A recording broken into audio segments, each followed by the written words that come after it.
listening to Feel Good Files with Lexi and Son. Hello, Son. Hey, Lex. How are you doing? Yeah.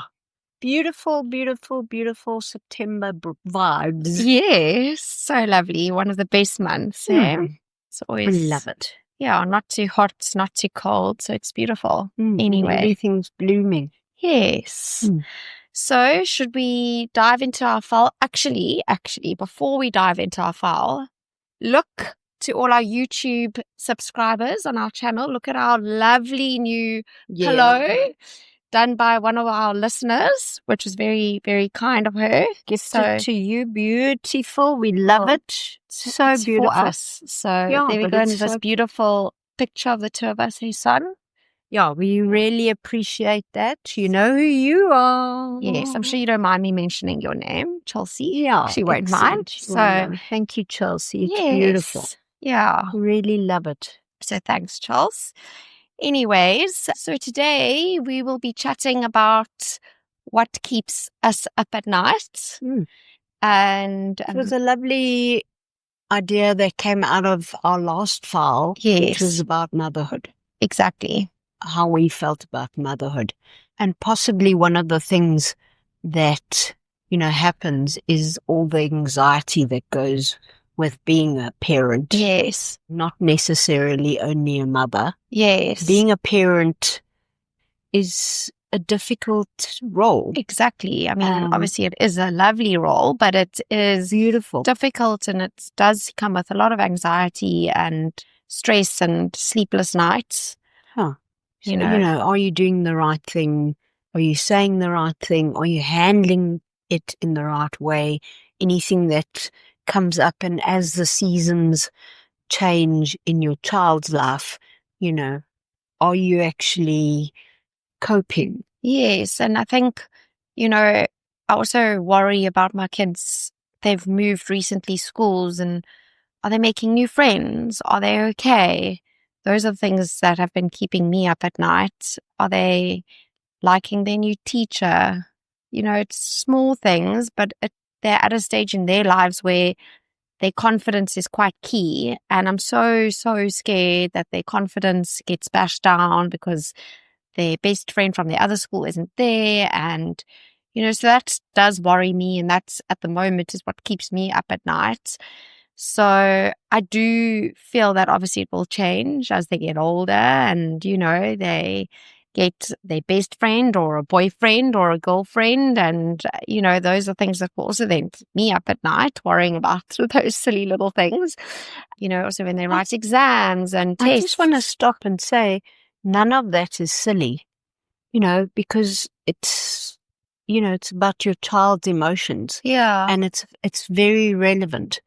But it is, all of these things are opportunities for you to grow with your kids. Yes. And to notice, to really spend time worrying less about it and noticing more about how they are participating. Yes. And their behavior and how they feel like when they're coming home, or what they say to you, their demeanor. Those are all clues to if they're struggling or not. Exactly. And it's an important thing to actually learn to read those cues. Yeah. I also feel like you'll know, Son, because your child is a bit older now, but I just want to bubble wrap my kids. I'm so scared. I think your parents feel the same, have felt the same about you, and still do. Yes, That never changes. Oh, gosh. And as the seasons go with your children, you don't, at the end of the day, you feel like whatever happens in their lives is something that's an extension in yours. And I think to the day my parents died, they felt the same. My mother always used to say, you are, my little baby. Yes. At the age of 50 plus. Yeah. Come sit in my lap, Sonietta, you're my little baby. Yeah. And you always have that sense of responsibility, I suppose. Well, they will be your children, Yes. in eternity. So whatever Exactly. is happening is something that's going to be of a concern to you. The important thing is not to make that the prayer. No, exactly. Yes. Yeah. Worrying is a prayer to the thing that hasn't happened. I read that somewhere. Don't ask me who said it. It's one of the many files in my head. Yes. That got written down somewhere. And it's engraved now in your It's engraved in my brain. file bank. Yes. That's beautiful. And also the fact that instead of being a warrior with an O, I like to think that we should be warriors with an A. Yes. And really do the pose. Oh, definitely. We'll have to do it on Instagram. Oh, no, we will. Warrior pose. Yeah. We have to. I love that. Absolutely. I think sometimes our own body language does affect our mood and what's going on inside. So doing a warrior pose, also just pause, warrior pose, gets you back into, I can do this. Talking about warrior poses and feelings and all of that, Chris Hemsworth, I watched an interview with him the other day when he actually spoke about the thoughts that are in your head are also, you can choose how you see something. Yes. He says when he started acting, he was always extremely anxious going on to set. And then he started reframing that and going, I need to use this as a positive thing. Sure, that's so interesting. Yeah, because it's rather than seeing it as I'm scared, see it as I'm excited. Yeah. This is something new. I'm going to learn something new. I'm going to meet new people. I'm going to do that. And it's an important thing to actually pass on to the kids as well, because otherwise they spend their time worrying about stuff that hasn't happened. Yes, yeah. If they see you worrying all the time, then they're going to worry. Yeah. Think that it's quite normal to worry like that, or they must be quite intense and anxious. It's that saying also not to keep telling your children, don't do that, it's dangerous. Don't do that. Yeah. You almost have to allow them to be, and that's where I'm saying, like, I just want to bubble wrap child does like when he was small. Spericolato. Hey? Anybody who doesn't understand that, spericolato means like he was fearless. He used to go on that plastic bike at a rate of knots. Can give you heart failure. Can give me heart failure. But I do also want to, bring that what keeps you up at night isn't just about motherhood or being a parent. It's different eras of your life. Oh, so important. There could be even before kids or even during, now that I have kids, work. Yeah, but as a teenager, I mean, there was lots that was keeping me up at night. Am I cool enough? Am I okay? Am I dressed okay? Will I look nice? And then I'm the kind of person that debriefs many times in my brain after, even still to this day, I'll go out with friends and I'll come home and I'll be lying in bed. And that keeps me up at night. I'll be playing over. Did I say something weird? Was I okay? Did I have something funny on my face? Stopping. Yeah, it's not as bad anymore. Good. No. Good. But I do think it's a bit of a confidence thing. I have always been a bit self-conscious. So I think, it is about a different era thing. And, when I was studying, I studied at FDISA. I studied fashion design. Will my garment get into the third year fashion show when I was in second year and first year? Is it going to pass? Have I done the right stitch? Have I done the right patterns? Have I painted okay? Things like that would keep me up at night, which are normal. It's absolutely normal. But I do want to say, as somebody who is like 30 years older than you, I want to say that when I look back, because I went through all of that in my career, am I good enough? Yes. Is this the right shot? Am I whatever? I spent far too much time doubting myself. Okay. And that is something that, as you grow older, you start going, what do you mean? Like, why am I so self-conscious of myself in a costume? Am I limiting myself for what? Yeah. You know, I don't actually care if somebody thinks I've got a bit of flab around my stomach. Yes. But when I think back at myself, 15 to 18, I mean, crisis. Yes. But I think those were the things that maybe were the big things for us then. Do you know what I'm saying? Like now we've got different responsibilities, different things going on in our lives. So back then that was a big thing for us. We never, when you're that age, 15 to 18, you don't have as many responsibilities. So your focus is on yourself and your schooling. So I think you do have the time then to be worrying about your self-image. And yes, it's silly now that I think back, I'm like, how ridiculous. But that was a thing back then, and it's normal in a way. Obviously, if you're overthinking and you're having really bad sleepless nights, different story. And all the things that go with that. I mean, if I think about, from a thinker point of view, really used to worry a lot about what was happening in social interactions. Okay. And maybe even making up scenarios in my own head about what was happening. And I think that's an important distinction when you're worrying about something. Yeah. Is to actually go, how much of this is actually me? Yes. It's not actually the situation. You're just assuming it is. I'm assuming. So assumption is the mother of all. You say it, son. I'm too nervous to say it. Are we going to get bleeped on this? Yeah, we might get bleeped. So we'll just say F-ups. Say F-ups, yeah. Yeah. As out of you and me, assume. Yes. That was always something that I used to think about during my work, in eventing and production. Any assumptions are really very, very dangerous. Because, it's a red flag moment in our industry when you thinking about something and you're assuming that somebody's done something. It's wrong. You must ask. Exactly. And that is actually transparency and communication. But Lex, it actually really is something that nowadays has become even more critical because of everything that's on social media, people, all the netizens typing away, saying what they feel without even thinking about what they're writing. People need to actually question much more themselves. Yes. This notion of what am I actually saying? Yeah.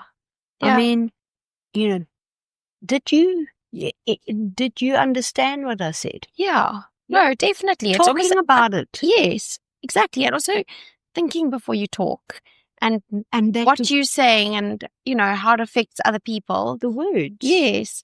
But we spoke about it once in another file. I can't remember maybe remember which one. We spoke about... There's so many files now. We can't even remember which one. No, just about that sometimes the way people speak doesn't always necessarily mean that that's what they are meaning. Yeah. It might just come out wrong. Yes. So often someone might say something and they actually don't mean to hurt you or mean to keep you up at night, But now you're thinking and you're all sad because now this person said something to you. But instead of keeping quiet, go... Did you mean this? Is this what you actually meant? I think it was in our friendship one. Yeah. I think it was in that friendship file. Anyway. So, or maybe in the many conversations that we have. Oh, yes. Maybe that are not recorded. Exactly. We think it is in one of our files. Anyway. Whilst we're faffing. Yes, exactly. That's all. Yeah. If you don't know Son and I by now, we take faff to another level. If you don't know what faff means, look it up. Yeah, look it up. Or we'll actually give you the definition. Yes, actually we can. On social media, look out for the word faff. Yes, we will give you the definition of that in Lexi and Son way. Yes, a dictionary definition of faffing. Exactly. So usually involves us saying we're going to do X and we're doing Y. But we do get to X, but it just takes us a very long time. What we're doing now, we're faffing. Even while we're talking.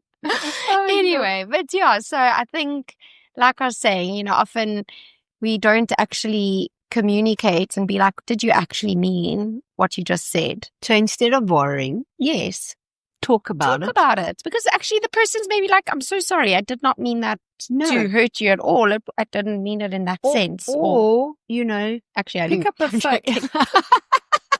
Yeah, you got it right. Pick up a phone and speak to a friend. You know, if something's worrying you, reach out. Yeah, don't have a sleepless night about it. Yes. Yeah. It's actually pointless because what does actually worry achieve? Exactly. Stress, anxiety, your bad health habits. You know, sleep is so key for a good mindset. Of course, you do know that what keeps me up at night is actually K-dramas. And I don't sleep. Yeah. I do understand that, but that is also a rest for your mind in a way. Do you see there's like a new K-pop demon hunter for kids now on TV? I saw that. I'm like, no, you're not watching it. But I want to watch the movie because apparently it's the thing to watch. Okay, well maybe we need to have a movie day. Yes. Yeah.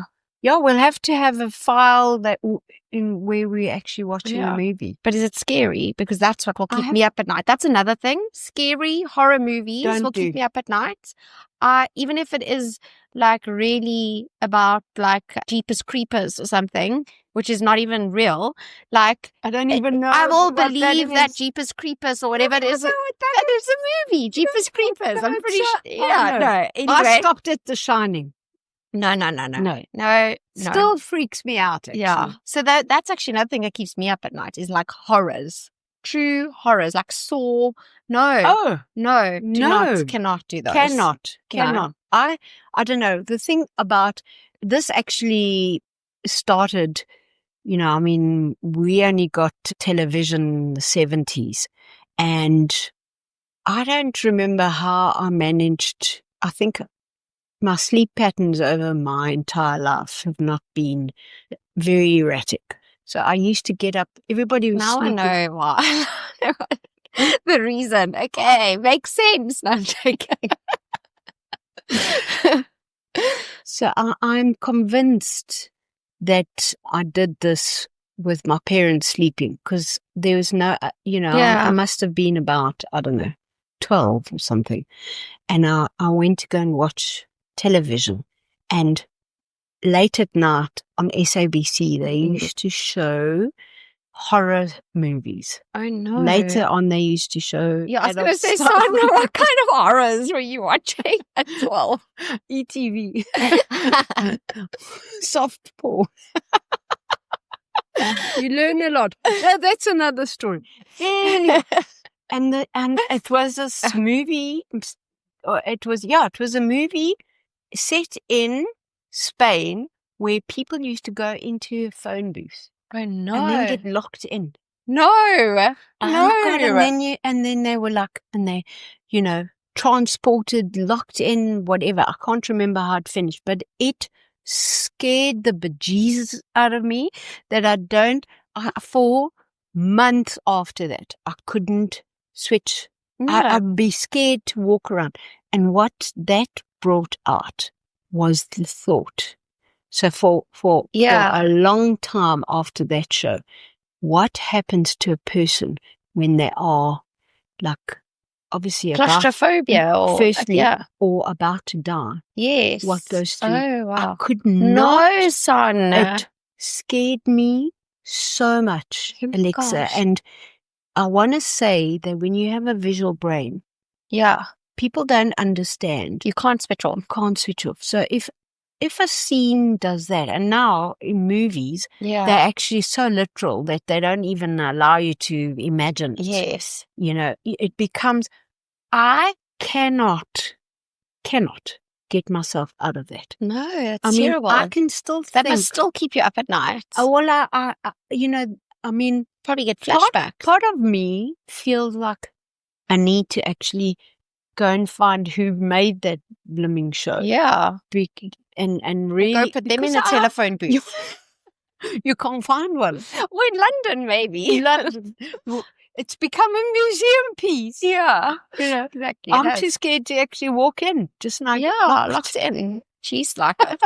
But it's like So for me, over my life, it's made me realize also how much I construct post seeing or hearing something. Yeah. And it's become an important thing over my life to realize that I have to go, is that what I'm imagining? Yes. Or is that? So in other words, I hear X, Y, Z, and then my head goes like, yeah. And I have to go, okay, so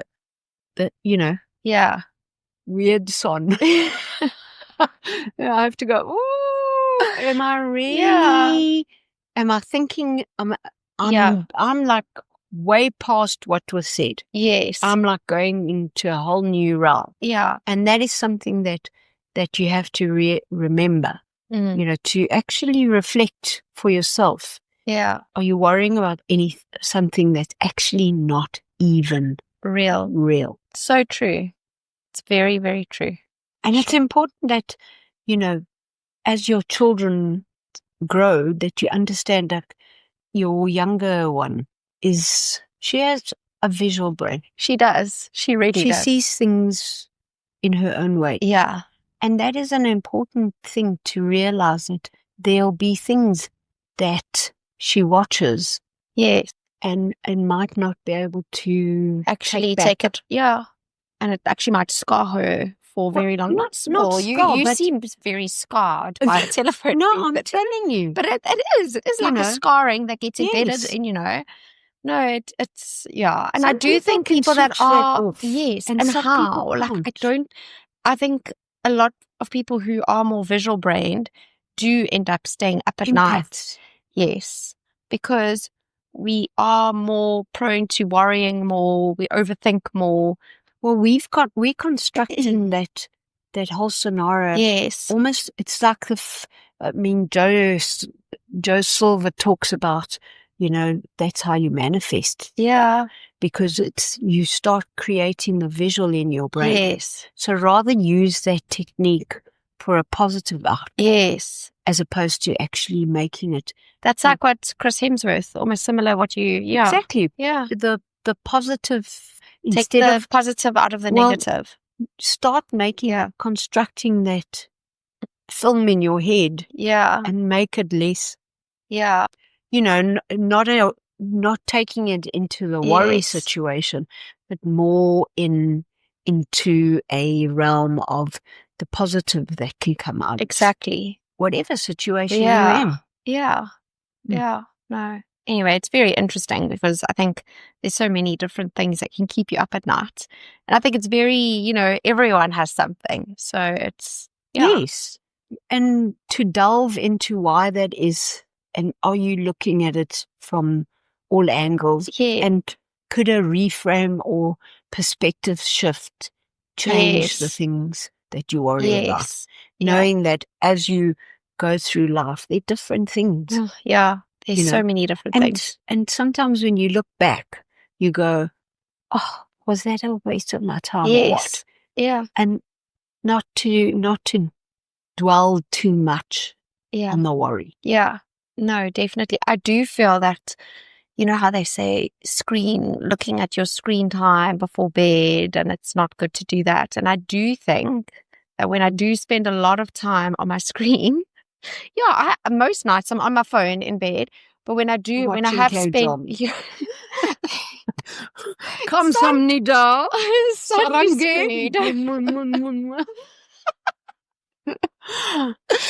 I'm going to start talking to you in Korean. Okay. Why? We're going to have to watch some K-drama, yeah. I need to understand. I can give you a list of recommendations, I promise. I can imagine. Oh gosh. But I do notice that when I am on my phone a lot at night and I'm just scrolling on Instagram. Mindless scrolling. Exactly. And but my mind then carries on scrolling once that phone gets put down. I know, it's terrible. It's absolutely terrible. So I'd say in the last month, I've really tried to not be on my phone too much. at night because I'm like, I actually need to mentally switch off. But that mindless scrolling for me, I actually sometimes enjoy. No, it is. Especially the memes and the videos and all those funny ones. Oh my gosh, the pranks. The pranks are my best. People pranking their partners. I even remember sending you one the other day. Oh gosh, no, it is hilarious. Some of those things. No, anyway, I think I love pranking people. So I think that's definitely something that keeps my husband up at night because the pranks I pranked on him are hilarious, especially during lockdown. Oh no, the prank. Oh, I gave me such frights. It was so funny. I wish I recorded them anyway. So, but we're digressing here. But anyway. No, well, it's what keeps him up at night. Anyway. But we won't go. In the figurative sense, son. Yeah. Oh goodness. Anyway, we go through life, and obviously, as you go through all the stuff, we've said it in many ways. Every season has a reason. Yes, exactly. And just when you find that you actually are spending a lot of time, don't want to say obsessing about something, but it is obsessing. I 100% think it's the right word. Yeah. Or putting a lot of emphasis on something or energy. Yes. Yeah. Just kind of take a step back and look at it as if it was being written as a plot and go, okay, is that actually necessary? Yeah. Why am I putting so much of my own energy to this? Yes. Yeah. It's interesting. It is interesting. Anyway, is there anything else you want to mention, son? No, I think from the 70s when you were 12. I was actually. Oh, look at that. 1979, I was 12. Oh, sure. I know we were not kidding. Yeah. It's over 30 years difference between No, there isn't over 30 years, son. I was born in 92. There's not over 30 years. It's under 30 years. It's under. You reckon yourself older than what you are. Oh gosh. Younger than your mom. Yes, exactly. Exactly. She's my sister's age. Yes. Don't make yourself older than you are. I'm younger. Yes, now you're going to stay up tonight worrying about yourself. No, I'm joking. People my age, though. Yeah. I'm glad we are actually talking about it, because people my age worry a lot about being this age and aging. Yeah. And, the narrative that gets written is like, well, it's all over. Yeah, and it's not. And I'm like, okay, not really. No, actually, I think mean? It's like it's like you haven't been this age ever before. No. So what are you talking about? I think it's actually such a lovely age, because by this age, if you've had children, well, you would. Obviously, I would, because I'm younger. 30 years younger, of course you would. Yeah, but I'm just saying, like, how I see it with two young kids, is that it's that at that age, at that old age, no joking, your mother's age, your kids are usually at an age where they are self-sufficient, they're responsible, and it's now your time to be able to connect with your partner again. You can be a lot more flexible with your time. Hopefully you haven't left it too late. Exactly. Hopefully. Yeah. Well, that's yes. What should keep you up at night. Exactly. Is actually, besides all the other, the literal sense. Is the fact that you mustn't lose sight of your marriage. No, definitely not. Partnership. Partner. Yeah. Yeah. If you're not married or whatever. Yeah. Whether it's your first, second husband, third husband, whatever. But you shouldn't lose sense of that. Yeah. No. Wife or husband. Yeah. Yes. But exactly. So your partner, I'm also excited for that time with my husband, like I'm loving the era we're in now with the kids and growing up. But I'm also excited for that time, where the kids are older. You shouldn't leave stuff for then. them. No, I mean, we've already gone twice away on holidays together. We try to go away for a night here and then, we go date nights. It's so important. Yeah. It's important to really always keep those connections open and to remember that is your partner and that you in life,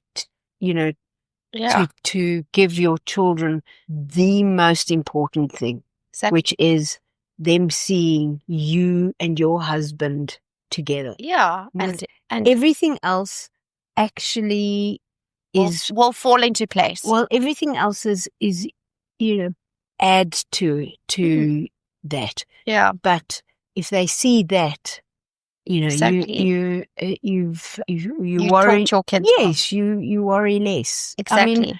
I mean, that's something that I really can say about my mom and dad. I mean, if I look back now at all the pictures of them throughout their lives, they were always holding hands. They were always together.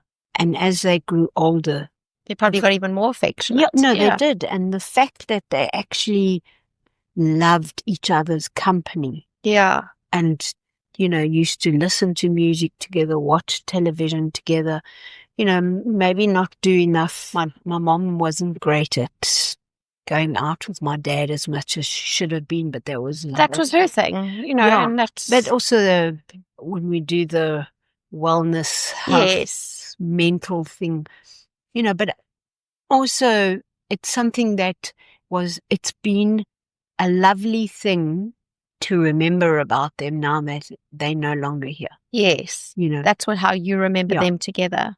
Yeah. But do you think they had that love? Yeah, for one another. Yeah. And they probably had such great communication and I'm sure whatever was keeping themselves up at night, they would probably talk to each other about it. Always. I know I've often woken up my husband at night and been like, I'm stressing about this and like I can't fall asleep, or I go, are you awake? Because I can't fall asleep because I'm thinking about this.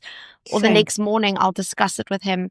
And that's what I was going to say. It's so important that you've got your partner there to discuss these things with, even if you think it's silly, but sometimes just discussing it with a person it's not silly to you. No, exactly. Exactly. Yeah. And that's the important thing. Exactly. And they expecting them to understand what you're going through is also not right. No. And how important something is to you. Yeah. It's an important part of your marriage. Yeah. To actually be able to discuss all these things openly. It is. And to be sharing. Yeah, definitely. Especially when it comes to the kids as they're growing older. Yeah. It's important to share the worries. Or, the neuroses and whatever. Yeah. It's important to go, this is how I'm feeling about that. And your partner's going, well, I'm also feeling that. And how are we going to deal with it? Yes. Yes. Exactly. Together as a team. Yeah.